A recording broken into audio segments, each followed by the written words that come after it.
Oh, look, it's Wednesday. You guys might not know this, but today is, depending how you account exactly, the 1 year anniversary of Bring It In, True Hoop's little Happy Zoom quarantine anniversary. show. And look, Legal's here joining us on the Zoom. Hi, Judy. Hi. Morning, David. Well, when you said you may not know, you didn't know, and I'm I pretty was, sure it's exactly today. I thought our first show was the 17th. um, I, my recollection, so many silly things have happened. You reminded us very much the anniversary was approaching, David, and suggested we would get Prim. And so I reached out to Yeah. Prim like 2 weeks ago, and she was all excited. And then she had a lot of schedule concerns like last Monday, which made me think maybe she was thinking that she wasn't coming on today. So I'm like, wait, are you thinking in a week from now? And she was like, oh no, I'm ready for this. And we just changed her to a week ago. So now, but my recollection is that actually the way the calendar works, 1 year anniversary was yesterday. Then there's Okay. another anniversary coming of when we first called to Bring It In, which is this great Correct. thing in media, which is you can just pick whatever day you want and tell people it's your anniversary because nobody cares. But the reason why Judy's on, I know you guys will get to it. What is the reason why we started the show? You felt like a year ago we were hurtling towards something, and the something wasn't puppy dogs and ice cream. And what do? When you're a family, you bring it in. Like you bring it in, let's talk about it. That's exactly how we started our show.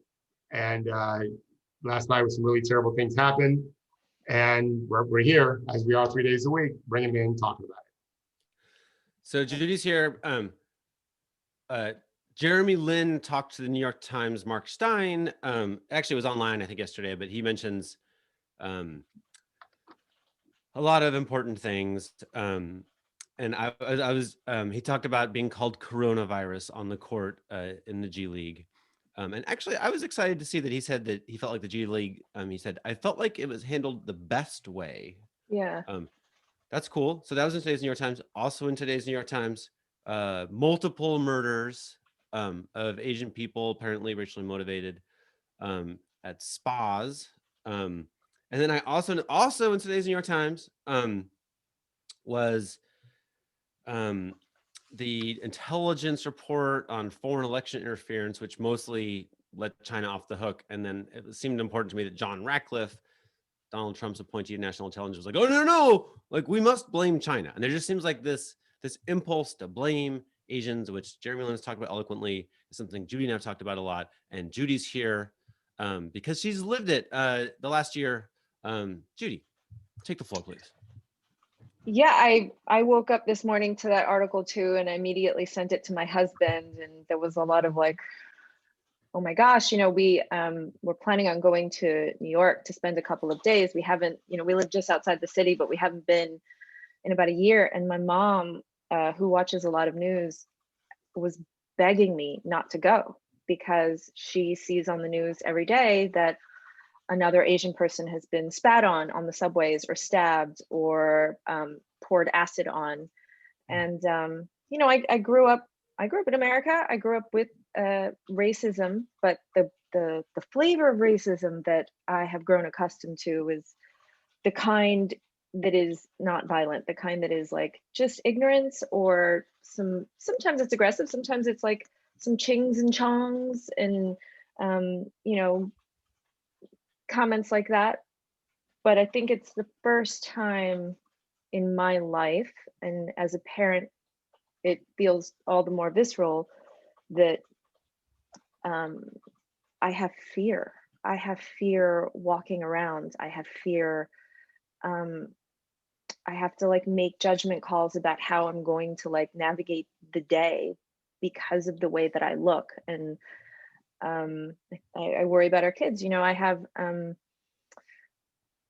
had this one experience in a small town in New Jersey that I lived in. Like I went to this one store, this grocery store, all the time. It was my grocery store. And about 6 months back, I went in just to pick up some flowers and fruit with my daughter, and we're wearing our masks. And this woman who was outside of the store, white woman, unmasked, just stared me down as I was walking. And I didn't think anything of it, to be completely honest. But she followed me inside. and I had a basket, and my daughter is just like chattering with me and sort of like giving me like a running commentary on what's going on, and she's completely oblivious, thankfully. But this woman, unmasked, walked and followed me within like 2 feet and would not leave my side, just staring hate at me. She didn't say a word, and I was scared that my daughter would pick up on what was happening. So I said nothing and just quickly tried to get out as fast as possible. And as I was waiting in line to check out, she disappeared, which I thought like, oh, I guess she's had her day. She's done being racist. But then I realized after I checked out, she was waiting for me on the other end of the checkout line, like, because she didn't buy anything. She had nothing to purchase. And she walked my daughter and me to my car, never saying a word, just spewing hate through her eyes, and watched me as I pulled out of the car. And again, it would have gone down so differently if my daughter hadn't been there. But I was shaking afterwards. And I'll tell you that just that singular experience, that personal experience, it puts something in you, like a seed of, I'm not even sure what to call it, but it sort of infects you, and it makes it hard to have grace, and it makes it hard to feel patience, and it makes it really easy to be angry. So I admire Jeremy Lin for the positivity that he is putting forth when simultaneously addressing the violence and the anti-Asian American sentiment that's happening right now. There's a 900% increase in cyberbullying against Asians, and a 1900% increase in violence against Asian Americans in the United States. Those in the past year, those are crazy numbers. And I've always appreciated Lin's sanity. I think we're proud of him. I think of him as like one of our people, one of our good ones. So yeah, it's been a really strange year, and in some small respects, I feel like I have maybe the smallest bit of understanding now of how a Black man navigates the world, right? Like, these targeted attacks against Asian Americans are like almost entirely against Asian women. And Wait, that is that kind true? of, yeah, Holy cow. yeah, it's Asian women. It's like 70% of the attacks are Asian women. And like, that's such specific targeting, right?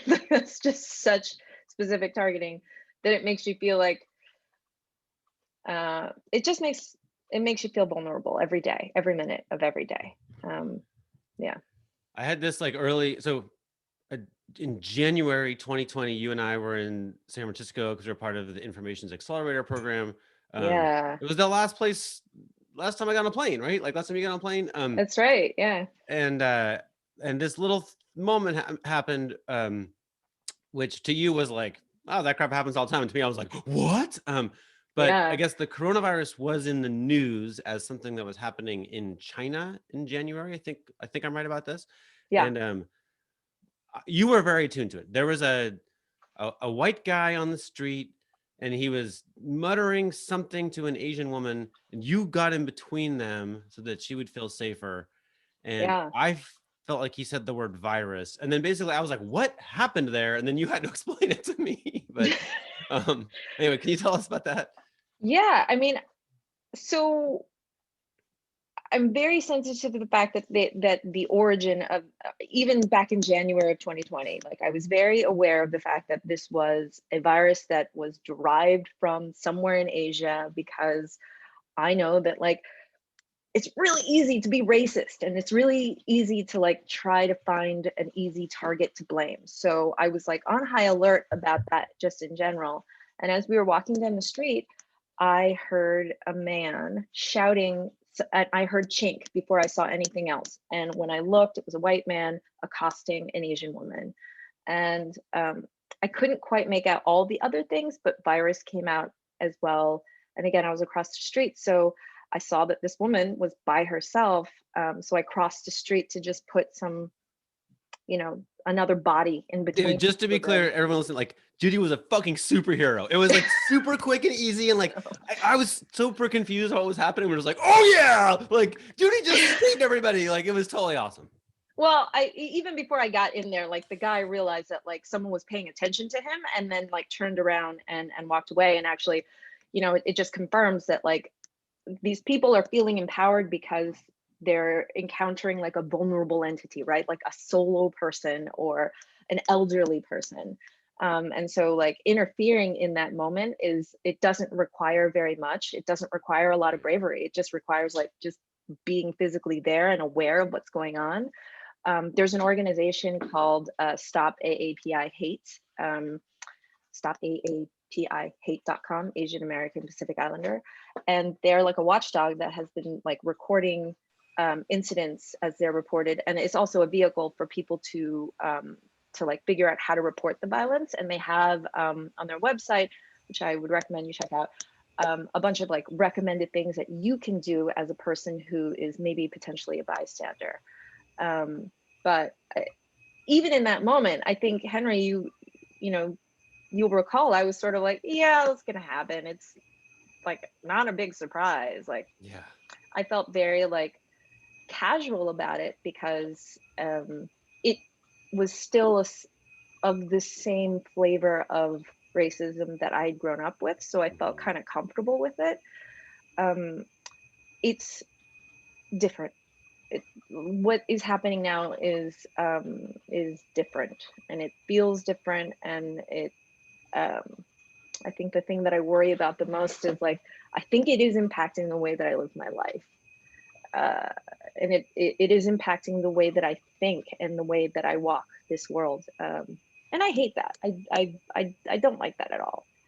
And so yeah, I think like everyone should help out your fellow Asian. Like be aware, keep your eyes open, and protect us. With that event on the street, I know it was like you took it in stride. To me, it was like this dawning realization that the coronavirus, in some minds, will be blamed on Asians. All Asians, any Asians, even though like I know that all the early people I know who got the coronavirus got it from like skiing in the Alps, like or like I know the genotype in New York City or was early was all like people from coming from Europe, right? And it just patient seemed like zero is a white person. Like, it's so patient stupid. zero in the United States was a white person. Like, yeah, the hate and the anger has no basis in reality or logic. It's just people have been given permission to blame people that look like me, and because of that, they have taken liberties that even surprised me. The level of violence and the level of like just like who spits on someone? I mean, throwing acid, also a thing, and stabbing, terrible. I just like there's something just like really cruel about the nature of the violence that has been targeted against Asian Americans that feels it feels new to me. I'm sure that every Black person listening to me now is like, yeah, welcome to my world. I don't think it's limited to that. My wife has visceral reactions to these kinds of stories because of what you said about feeling unsafe, having fear. Women are very used to that in a way that most men are oblivious to it. Women, my wife, I didn't know for 20 years of our marriage why she wouldn't go to Publix at night. I never thought about it. I was happy to go. And so finally I once said for something, why don't you just go? And she's like, David, it's after 8 o'clock. I'm not going to Publix by myself. And it hit me. I'm stupid as I was in my 40s, Judy. Yeah. When it finally dawned on me that my very independent, brave, tough wife just isn't going to go to Publix at night. Sorry, not happening. There's like this meme that went around, and it was like, what would you do if you as a woman lived in a world with no men? And it was like hilarious, but also really heartbreaking. It was like, I would jog at night. Right. I would like go out by myself in the dark. I would wear whatever I wanted and not be scared I'd get catcalled. It was like ha ha ha ha ha ha ha. Well, there's like I've talked about it before. I'm super motivated by the episode of Radio Lab about laughter, and it has this like kind of deep point, which is when a stranger arrives is when people laugh the most, not when something funny happens, because when strangers arrive, and now I'm paraphrasing terribly a bunch of research that I don't know much about, but basically like murder and rape are the concerns. Like this is very deep in us, and you laugh and you small talk as a subconscious effort to be like, we're not doing murder and rape today, right? Like you're like, it's all fine, we're cool. Being like, A, yelling, or B, being just like stony silent. This is why like every scary person in every movie is like, in a mask or non-communicative, or like it's the opposite of laughing, right? Right. Laughing is saying, I'm not here to murder and rape, right? And I just feel like this is this pandemic has been very, very profoundly scary and stressful for everyone for legitimate reasons. Illegitimate is the urge to freaking just put a bow on people and say, oh, it's because of these people. Come get the fuck out of here. It's a microbe, you assholes. Right. Well, and there's this other thing that I hate about it, which, I find I struggle with, which is like, I walk around and now I'm like, are you staring at me? Are you staring at me because I'm super cute? Or are you staring at me because you hate me because I look a certain way? Or is there food on my face? Like, I don't know what the options are, but one of them could lead to violence. I'll tell you if there's food on your face, Judy. I'm here for you. Thanks. It's usually food on my face. That's what they be staring at for me. Usually it is true. It is true. I probably told this story before, but growing up in the 70s and going to Sunday school every Sunday, the Jewish kid, you meet a lot of Holocaust survivors back then. They would come speak to the temples, whatever. And so I've always been kind of aware, more so than maybe the average person. Obviously, as a Jew, you're kind of beating your brain. And I said to Henry this morning, if Hitler had talked about puppies, it's all puppies' faults for the problems in our country. There'd have been a lot of dead dogs, right? Wouldn't have been a lot of dead Jews and everything else that was killed. We have freedom of speech, but not freedom of consequence in America. And we know who has been talking the most with the loudest bullhorn about, and even now, the former president still does it. And so, this is what happens. It would have been dead Jews then. It wouldn't be dead Asians last night. End of story. This is the consequence of the talk from the top, for reasons Henry mentioned at the beginning.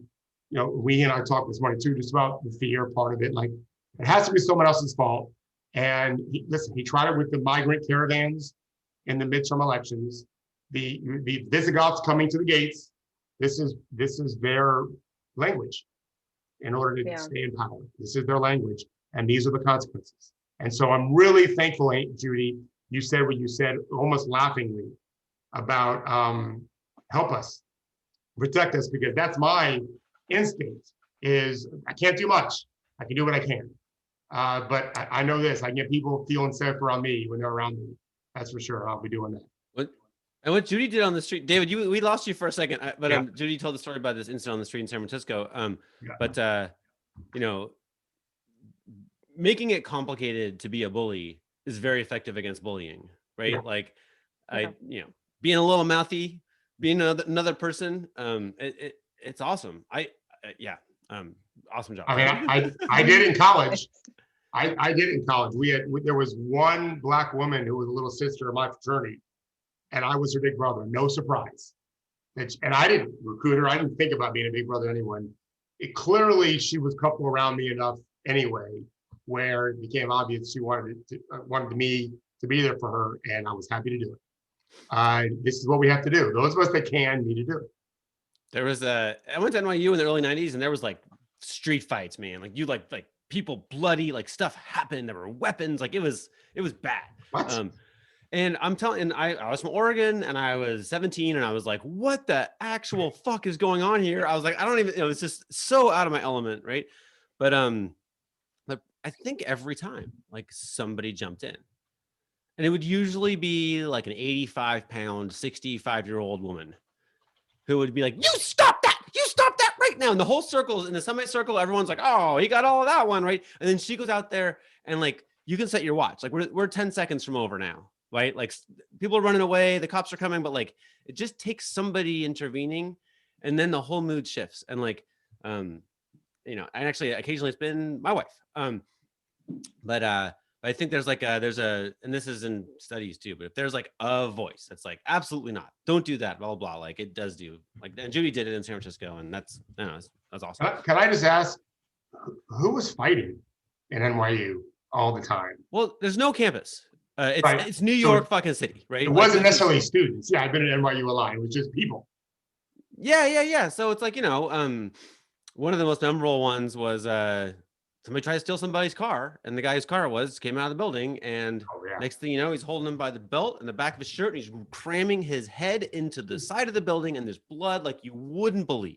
Oh my God. Meanwhile, the victim doesn't want to stick around for the ambulance because he's getting arrested for stealing a car. So he just runs down the middle of Fifth Avenue with just so much blood. Like on and on. It was actually, I might as well tell Jessica's story, my lovely wife. There were these booksellers on Astor Place. They sell used books. And a junkie, like on drugs, like toppled over and knocked over their book display. And they just started beating the living shit out of him. Like, and I'm cursing a lot today, I apologize. And my little tiny, I wasn't there, but my, then like 5'4", less than 100 pounds wife was just like, she was the one who just jumped in with like, you gotta don't kill this guy. You gotta leave him alone. And then the crowd jumps in. Once somebody's the agent of decency, then the crowd ends up supporting that. But before that, everyone just stands there. It takes a lot. I mean, to Judy's point about like feeling actually scared, right? Like this is like such a terrible example, but the new Borat movie, he basically like puts on his like most ridiculous anti-Jewish costumery and goes into a temple. And there's a Holocaust survivor woman who's just absolutely like, oh, well now, like, she feels actually scared, right? Like, but her game is very sophisticated. She's like the hero of the movie, and she's just like, well, no, why would you think that? And like, sit on down, and like, what's your family like? And tell me about this. And like it's one thing to be a good diplomat when you're empowered, but it's another thing to feel actually scared and still use all those skills. I'm like, woo, that's hats off to you. Hats off to you. Wow. Yeah, it's just, I think it's harder and harder when you do feel like real imminent threat to like the secret is, you're totally right, Henry, stay calm, right? Stay calm in the moment because you don't escalate anything. Yeah. And I felt that when I was at the grocery store with my daughter. I was like, I don't know what could go down right now. I didn't really think this woman was going to be violent. But you couldn't rule it out. I couldn't. You're right. I couldn't rule it out. And I, honestly, my biggest fear was that she was going to say something that my daughter would hear would. I mean, my daughter is 6. Did she ever hear anything? I know she's not going to school during this whole time, or not, at least hasn't been around much, but has she ever asked you anything? I'm just curious about that. As a young child, did she ever hear anything that she asked you about? My daughter didn't, but my son, we moved in part because my son once asked me, like, why doesn't anyone look like me? Oh, wow. And I was like, oh, tons of people look like you, baby, just not here. Not here, right. And so we moved to a town that is, very diverse, in part because I wanted, I grew up in a town that didn't have a lot of Asians, but I grew up in Miami. There was a lot of everybody. Yeah, a lot of everybody. And I do kind of feel like it's important to have that. So no, she hasn't, although there was one incident where this was just before the pandemic kind of shut everything down, but we were at the Liberty Science Center, actually, in Newark. And I was with my 2 nieces and my son and my daughter. And there was this like kind of shared play space, and they were all playing there. And one of my nieces, who is a little older and very helpful, was helping a little girl put scarves in a basket for this like thing that shoots the scarves everywhere with pressurized air. And the mother of the little girl grabbed her daughter and said, "Don't play with that dirty chink." Yeah. And so that was the end of that trip. Oh, and then the fire alarm went off, and so like there was pandemonium.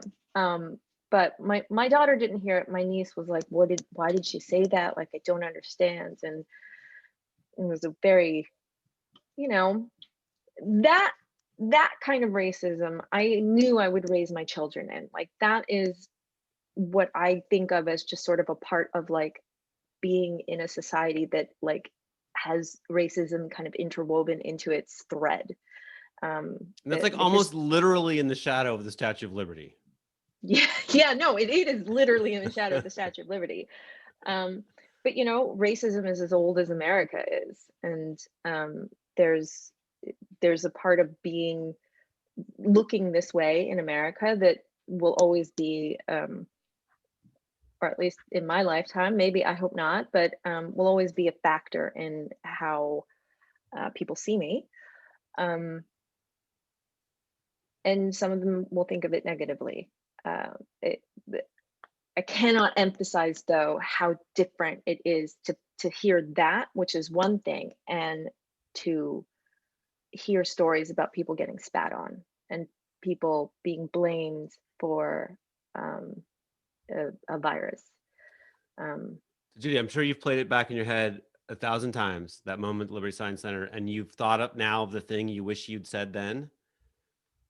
Oh, I already knew what so I wasn't standing there in that moment. Right. My niece came up to me and told me about what happened. So I went hunting that woman down. So advise me, if I'm there, if I witness this, what do I say? It's different for you and it's different for me. Right. You can say a whole bunch of things that I probably couldn't, right? Like, she's got stuff about me that makes me either invisible or like, she's not going to hear me. She would hear you. You could pretty much say anything, including like, bitch, what the fuck, which is what I want. There's my lawyer, everybody. That's my lawyer.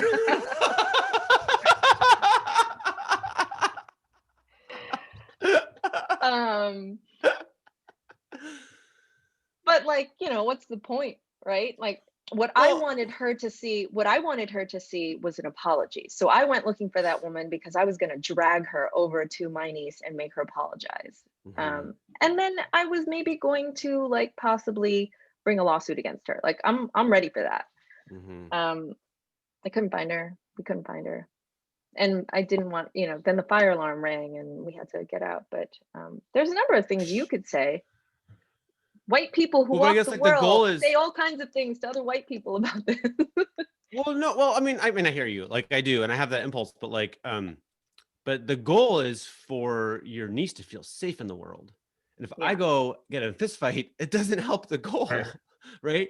I want to like reduce the likelihood of a future such event by like bearing witness and being present and like expressing something, but I don't want to actually like scrap, right? Like, this is not gonna. No, I know.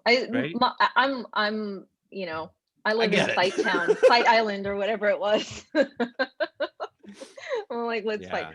No, I actually think the more important thing is exactly what you're saying, like to make that moment feel so crazy that like the lady was the crazy one and my niece didn't do anything wrong, right? So like, even being like, if I were a stranger in that moment and saw this go down, I would have been like, oh my gosh, that lady is crazy pants. Like, what on earth? You're wonderful. Would you like to play with my child? Just to like negate that moment by showing that it is an outlier and like not actually the norm.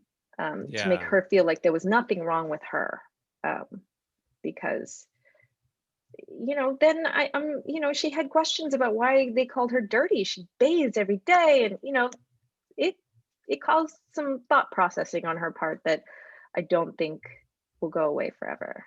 I think that's the thing too. Like, it's like the younger you are, the more these things are magnified into like how you view yourself and your. So to me, like, feeling safe through the young years is a tremendously valuable thing, and this is our goal, right? Our goal is to like, you know, okay, I saw crap when I was 18 in New York, and it was okay because I was 18, right? Like, but you know, it's more traumatic when you're 3 or 6. Yeah. And Caleb in the chat says, you know, white allies are incredibly important, and I think that so much. I mean, I feel like I'm a Black ally, and during the times during this past summer where there was lots of protests, I felt very strongly that like Asians need to like stand up. We need to stand up for our Black brothers and sisters, and we need to like make it clear that like we stand behind them and beside them, and in front of them when they need protection. And Yeah.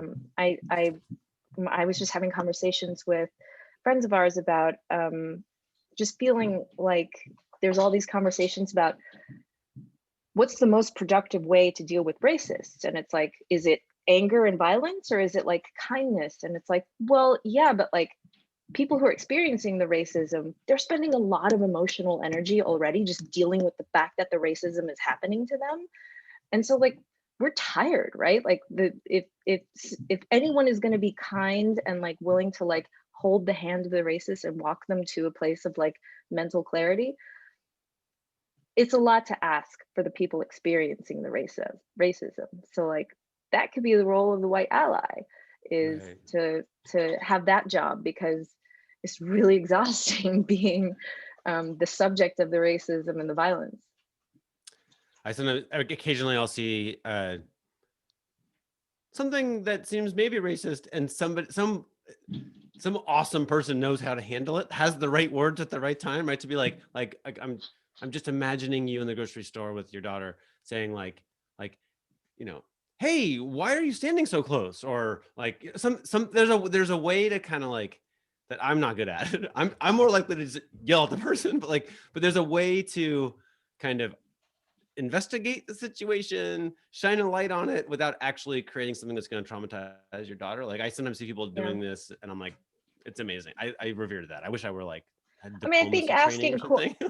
I think asking questions is a really good one. Like, why do you feel that Yeah. way? But I also think this is why I think right now is different. And Yeah. like, I can't speak to everyone, but I can tell you that like for me, even asking a question feels problematic potentially and Yeah. dangerous. And Yeah. Those that's stats are why scary. right now is scary for me. Yeah. I will go to New York. I will bring my big white husband with me, and I've told him that I won't actually go alone. That he needs to be near me the whole time, because I don't know what would happen if I was solo. Did you already place your Yeah. like grocery delivery order? Because you're not going to the Oh, grocery store, right? no. But in New York, I'm getting I takeout. know. Uber Eats, baby. Prim had a terrible instant. Like I don't know if you remember Prim's story, but Prim had she's walking her dog and same similar terrible thing. Yeah. Yeah. Anyway. Yeah. Well, what else? Judy, you're an attorney. I know that you killed it with the opening presentation. Do you have anything you want to say in closing? I think just everyone, my only request is that everyone like eyes open, and just be kind. Like if you can afford the grace, if you can afford the emotional energy that is required of grace and love, that should be where we all go to. Yeah. Before we lose Judy, can I say something about it? Yeah. I think she very sweetly talked about kindness and all of that. If you have the patience to be kind with racists, but the reality is that's not going to solve anything, right? You know that. Laws do. Laws. The only option we have is to vote the right people in, get the right people in to make laws. We can't change how they think. We know this now. There's too many of them.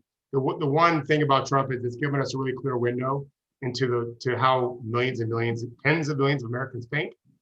And the only way to keep them quiet is to take away the consequence of their actions by laws. And I think, and Gerard's always drummed a beat of this president we have now, before he was president, the opportunity of real progress, not just capitalist machine stuff, which is fine. He can say what he wants on that. But he's also about all of this kind of change. Like, no more kindness regarding gun laws. I don't know where this scumbag got his guns, this murderer got his guns. My guess is he got it very easily. We can make it far more difficult, if not impossible, for anyone to get a gun, and on from there, right? There's lots of things we can do by law. You're a lawyer, obviously. That's our only choice. We can't legislate thinking. We can't. All these people, most of them have children. And I know from firsthand experience with my own children, the younger generation has plenty of Trumpers too. That's what I call them now. That's what plenty of them. Maybe we can change them over time because they're younger, but they're still out there. We just have to make it harder for them to break the law, and when they do, a stiffer penalty when they do it. I do have to note, I totally agree with you, David. I think that like gun laws are something that need to be reevaluated for sure. One thing to note about that, though, you know, there are laws in place to protect minorities, and you know, they're being applied, and that's a good thing. And I think like the more that we feel safety to report these things, and the more aggressively we litigate them, the better, to prosecute them. The one thing that I do want to note that I feel like is just something that hits me really hard recently is I can go to a police officer and say this terrible thing happened to me, and I'm not really afraid of the police officer. I know that the police officer is on my side. The thing that's scary is, like, David, to your point, you know, like there are laws to protect Asian Americans. There are laws that are supposed to protect Black people too. But the scary thing is that sometimes it's the cops that are perpetrating the violence against Blacks. And that to me feels like such a stark difference as I'm now facing the, like, we just have to report it. We just have to make sure that like there's reporting happening. And the thing that makes me feel like really just like I just want to hug everybody. I mean, I just want to hug everybody because it's been a long time since I've hugged anybody except my pod. But it makes me want to hug all my Black friends and my Black brothers and sisters is that like the amount of like anxiety that I feel right now is unprecedented in my life, and it's crazy. And to have to live with that every day, and then to also be afraid of the people who are supposed to be protecting you and enforcing the laws that you're talking about that do exist is nuts. We always need to watch out for each other.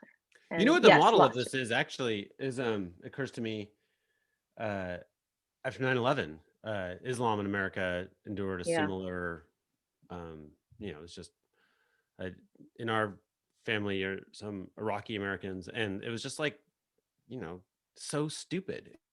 It was so stupid. And that was also, when you think of it, it was also backed by authorities, right? There was these extrajudicial kidnappings basically of like Muslims, and they would like smuggle them onto planes, and you know, they weren't even notified that they were being arrested, right? And like taken to CIA black sites and like all this was like oh my gosh, like we don't have the Constitution for a second, like so that's jacked up. Like it's so ridiculous. Right. Yeah. There you go. Greg's on it. Okay. That was that. Yep. Okay. So Judy, thank you. It seems like Judy's the best guest we have, and then we like have her off camera the whole time. It's stupid. Like we do like a worse job. We've consistently asked her not to disappear. I know, but she doesn't really want to talk about basketball, and at some point we have to do that. So look what Judy did, David. She came first in the competition to lead the show over Damian Lillard. How about that? Not easy to do. Not with you. Yeah, I'm totally biased. I'm 100% biased. Who's not biased? But I'll be totally honest. I didn't see the game. I have it on my DVR. I'm an old man. It's too late for me. I will watch it. But did you watch it? Did you see this comeback? No, I saw it this morning. So I watched the first half, and then I saw it this morning. Yeah, I know they were down 17. I know that TJ McCollum's back. This is what matters in life. Yeah, that helps. Right, he wasn't CJ spectacular. Helps. Yeah, CJ helps, but I mean, Damian is just, he's just there, and the Pelicans can't play defense. It helps. Well, neither can the Blazers, in fairness. Really struggling. Their offense is doing great. They can't guard. So, and no lead is safe with them. Okay, so in that case, let's move right on to talking about offense. I don't know if you saw this thing, but I did. Okay, I'm gonna tell the story. 2009, I interviewed Wayne Winston. Wayne Winston was one of the original creators with Jeff Sagarin of adjusted plus minus in the NBA. The interview caused a lot of news about advanced stats because he basically, at that point, Kevin Durant was a young player, and he said that he wouldn't want him on his team, and everyone lost their mind. But he also, this was like a 4-part series.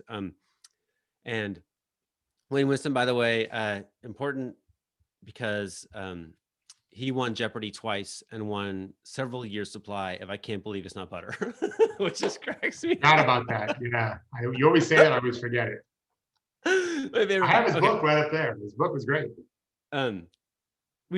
Okay, so Wayne, he's been on the show. Wayne said that told me then that there was something in the plus minus data that he couldn't explain, where if you had 3 or more 3-point shooters on the court, you would expect it to be, you know, a little bit better offense, but it was like magical offense. It was much more than the effect of the points of the threes themselves. So that was always in my head. This was like some kind of magic. And then Mike D'Antoni knew about it. And then Mike D'Antoni said that the whole point of the offense that he created, that Wayne was seeing in the stats, was to get layups and dunks. That was the point of it.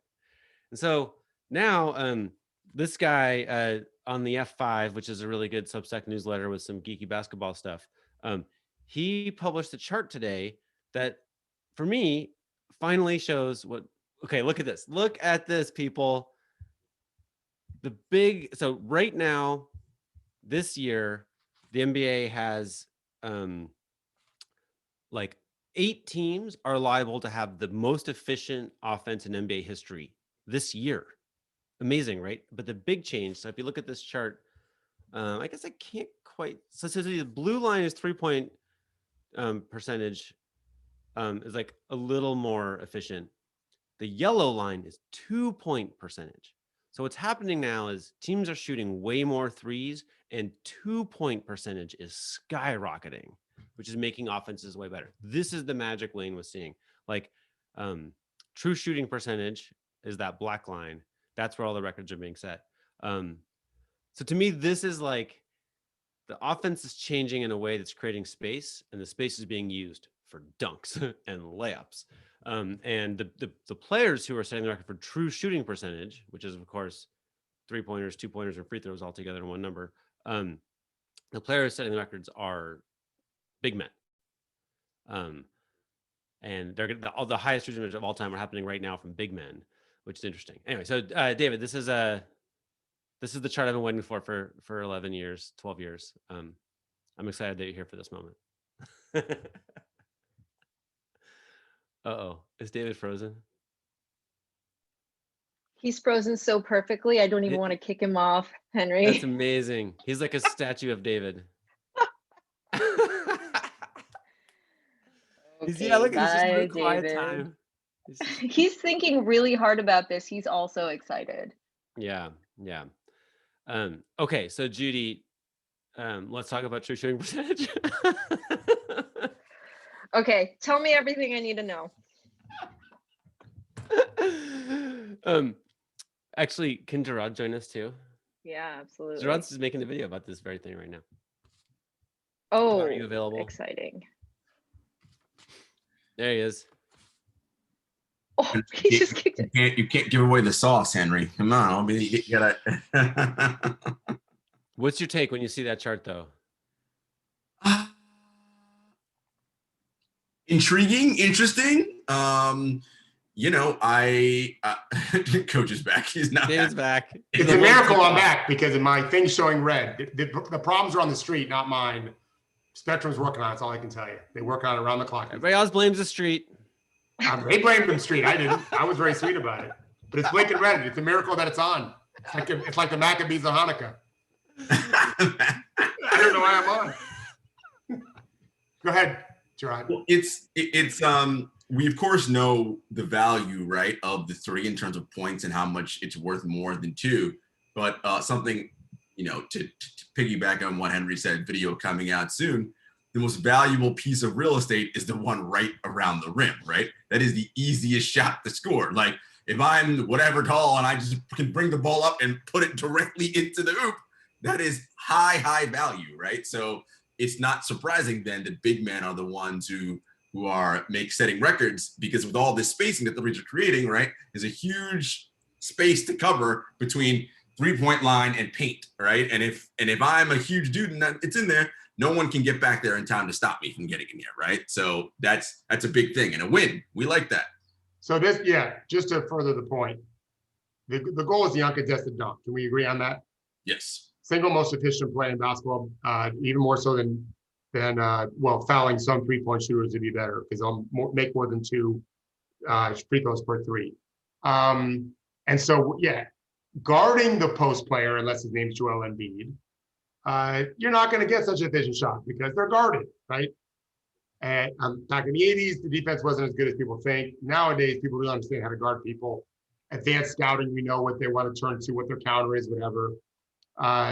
In this game, where you've got pick and roll and you've got slip screens, right? And you've got all these different other kind of counters for the big guy that can jump to 13 feet is running like DeAndre Jordan. I mean, these guys are just incredible. And yeah, so they're uncontested dunks. How do you get that? You make sure you spread the defense out. The other thing is the number of skilled ball handlers really makes a difference too, right? Just so many different guys that can make plays with the ball. Because they couldn't make plays with the ball, the defense would stay home. But they can. So you've got to guard more guys in space, and that allows the guy that can run 13 feet to the rim to get the dunk. David, can you explain this Tom Thibodeau strong side box thing? Wait, Judy, we're all looking at your screen. I'm not sure if you know that. There you go. The offense has stopped the defense that was very effective against like people who used to score in the paint. Yeah, so when the game was less jazzy, as I like to call it, right, where the ball was moving less, more ISO based, you could flood the side of the ball where the stud was at, right? Right. You try to deny in the middle and try to force him to be, think about the court being divided into 3 equal parts. Try to force him into the 2 side thirds, right? Right. And then you could flood that side. Well, it's harder now because we are getting more movement than ever. And you have to react to everyone who can make the 3, right? And it's also think about how teams practice. Nicholas Batum, I promise you, is working on running to the corner and shooting threes all the time. Yeah. It wasn't the case 10 years ago, right? He doesn't need much space to let that thing go.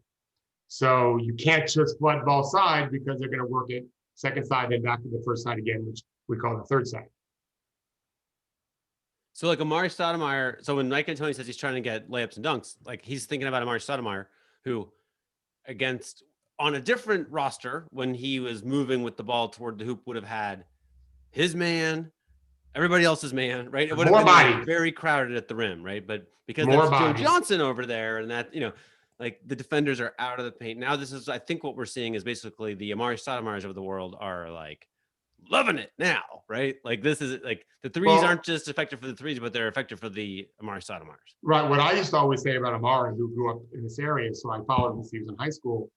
He was one of the only guys I ever saw in my life who could catch the ball back then, maybe at 18, 20 feet in the middle, and nimbly maneuver as if he was a guard through the bodies to score at a very high rate, right? Yeah, that's Giannis. Now, those same things are happening, way less bodies. Yeah. And the athletes, there's more Amaris than ever before. Right. And so it's very, very hard, which is why, going back to, I mentioned this young man, I think I mentioned the kid from the Congos, like 17. These enormously tall, long guys that are agile, super valuable, like always, but we got away from it a little bit. Now I think we're getting back to the age of the center to protect that rim because you got to cover a lot of ground. You got to be quick and long and fast to do it. All right, David, actually, John, you're part of this. We talked about David predicted the Heat making the finals. And he was things have happened since then. What's going on, David? Yeah, so it's not terrible. They were winning a lot of games, I knew, but I had not really done a deep dive into it, and I have, and I'm not as impressed as I was when I first said that. They're not beating anybody, and more importantly, I don't see metrics shifting. Like I wrote something, I think it was yesterday we published on the Suns. Was it yesterday that we published it? Mm-hmm. Where they're just really executing better and shooting great. I don't see that with Miami just yet. Jimmy Butler's definitely playing great. That helps hugely. But I think they mostly beaten a bunch of really bad teams, and they're 500 or so against the good teams. So I can't say as confident as I could before. Gerard, right. I do think it's possible. They're still Eric Spoelstra's team, and Jimmy's incredible in many respects. And so is Bam. I don't shortchange him one bit, but I'm not as confident as I was because I don't see it against the better teams yet. If I do, I'll feel much better about it. But they're not playing as good as I thought. But I just saw their record and some win a couple games. I wonder, and Henry, this is a data thing, so definitely would love you to weigh in here. I've got all the data, Gerard, all of it. Not so much you have to pull up data sets, but how much you think it actually impacts it. And I want to be clear, I don't need Heat fans, Heat culture, and Laker fans in my mentions going crazy. How much of the bubble was beneficial in terms of the Heat making it and the way in which they play, right?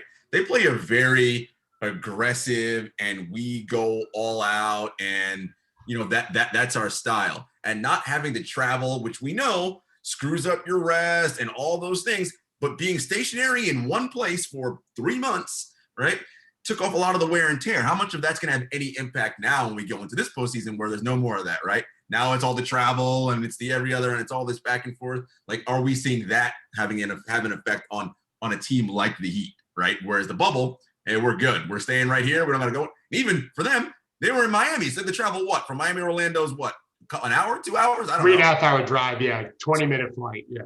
They stayed in their same, they had nothing to do, right? So I'm wondering if this is like, a little different for us now this year. Just a thought.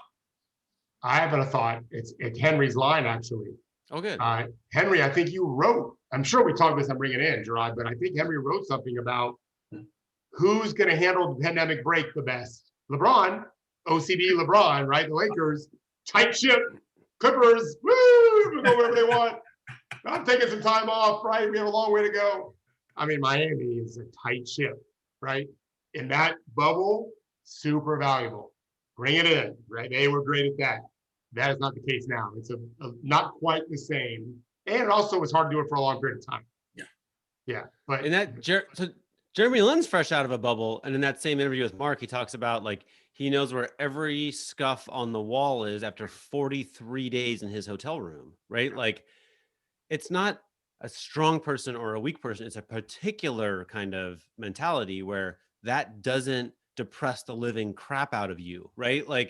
It seems to me like Jimmy Butler handled it pretty well, right? Like build a business. He opened a coffee shop in the hotel room, and he laughed a lot, right? Built the coffee empire. Big base coffee. Yeah. I think actually, Henry, you're exactly right.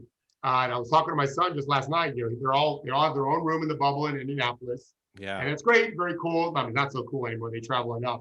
But normally you have a roommate. Now, no roommate. But the college kids at least have like studying to do. My son has one class where he has to give a critique for a movie, The Godfather. So not so terrible to have to watch The Godfather, but actually have to write about it. It's not the worst thing in the world. And I was amazed at how thoughtful he was on this movie that I've seen 100 times, read the book 50 times, right? He clearly is learning something. Most pros didn't have that. The ones that I've talked to that handled their bubbles best, both the NBA bubble and the G League bubble, want to learn a different language. I have one player that want to learn another language, Russian. Another one found other really interesting podcasts to absorb into. That isn't so common for an NBA player. You're calling your wife, you're calling your kids. I mean, you need to do those things. It can be a little maddening. Well, right? My dear friend, our dear friend Kevin Arnovitz, like, I wrote some stuff making fun of personality tests. The science behind personality tests is not amazing. No.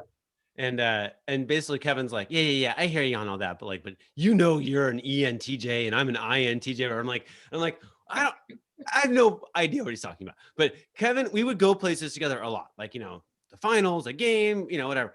And Kevin's sense of it was that every second we were there, I was getting like energized and more enthusiastic from more human contact. And he was getting like sucked dry, right? Like every additional minute he was getting like weaker and I was getting stronger. And that's why we were like, good business partners, but also like, why he needed to go, right? Like he needed to go home, right?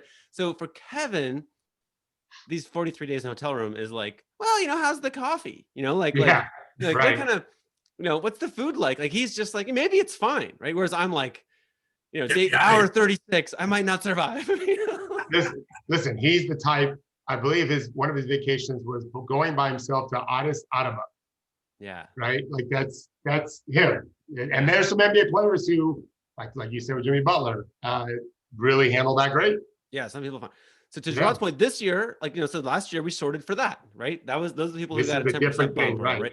Right. This year we're back to sorting for who can handle flights, right? Like who can handle crappy sleep Well, and time changes. And lots of different hotel rooms instead of just the same one. Like they're traveling and then going nowhere. You're rushing to get to where you're going when you fly. Like you played Boston last night, you're playing somewhere else today or tomorrow. You fly in, you do nothing. Yeah. That is not how the NBA typically has lived, right, on the road. Gerard, did you frequent places at night that you saw NBA players in town? When I've been in New York and during the NBA season, you can't not see NBA players at night. They're from out of town, as they should. They should get out and see New York. I know all the hot spots those guys like to frequent. Yeah, exactly. They can't do that now. Caleb, don't tell it yourself, Gerard. No, there's nothing wrong with it. Yeah, I've seen them also. I've seen them at coffee shops, right? It's just they just can't do that now. Yeah, there you go. Greg says this One Oak. That's the famous one. One Oak is like, I mean, how ridiculous is the story? Like Thabo Sefolosha's dreadful, career-altering, super racist police event night was the precursor. Was that same night at that same location? Chris Copeland was stabbed. Yeah, like that's a lot of NBA. You would think, let's stop going to One Oak, guys. Everyone knows we're going to One Oak, and they're coming looking for us. Let's not go to One Oak. Someone should do a really big story on just like how does it still get people to come there? It's not the architecture, like. I can tell you, it is not the architecture. It is something a little more obvious. I have no idea what you're talking about, Gerard.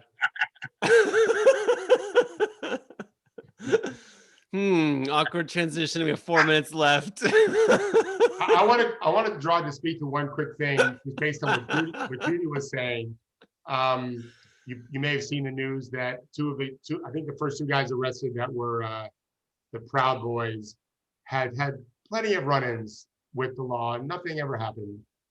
Like they've been watched for and collared for. Like, what were your thoughts after you taught it? It came out a couple of days ago that these two guys, the Proud Boys, they've known about them for a long time, and nothing's ever really been done. Did you guys see that? I did not see that. Yeah. Look, I think, hearing Judy talk this morning, and I sent her a note just now, like, I really don't have anything eloquent to say about what's happening, because how many times we got to tell you? Like, you know what I mean? Right. Like, how many times you need to see for you to understand what is happening here? As Judy so well put, like, this shit has been going on since the founding of this place. Like, this isn't new. We have hundreds and hundreds of years of documented instances of this. And to your point, Coach, all the Trump and Proud Boy stuff did was fan a flame that was already there, right? It's like the idea of, all right, these people are dormant and they've been quiet for a little while. They haven't gone anywhere.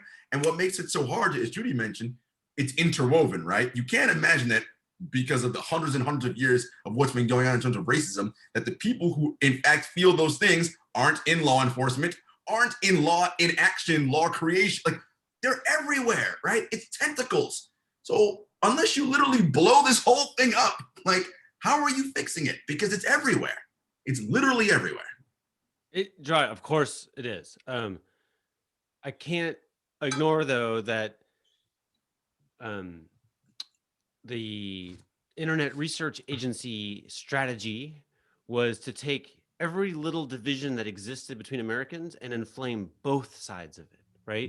Like, they're placing ads to have, like, white pride nut jobs show up on the same corner at the same time as a Black Lives Matter protest, right? Like they just want us to fight with each other. And we happen to have come into a pandemic, a bunch of other stresses at the same time as everyone's on their goddamn phones all the time, right? Like, suddenly this is how we perceive the world. And in that world, it is actually real deal propaganda designed to make us fight, right? And we're babies at encountering this kind of trauma. And so it'll get less effective as we get more sophisticated. But for now, we're like, the guy that Judy and I saw yelling at the Asian woman on the street in San Francisco had for sure been targeted with ads to make him scared of Asians, right? Like it's just a little bit of a new twist that makes it like it's just effective right now, right? Like it's like we're also, in addition to everything you're saying being true, like America's just unforgivable racist history. Now we also have fucking Facebook. You know, like, No, yeah. And as we close here, but this is the goal, right? Because if we're fighting each other, what are we not doing? Right. Like we're not funding NATO, you know. We have to model integrity for our friends and our children. That the outside forces don't change. we're wrapping it up. Show's over, folks. Thank you.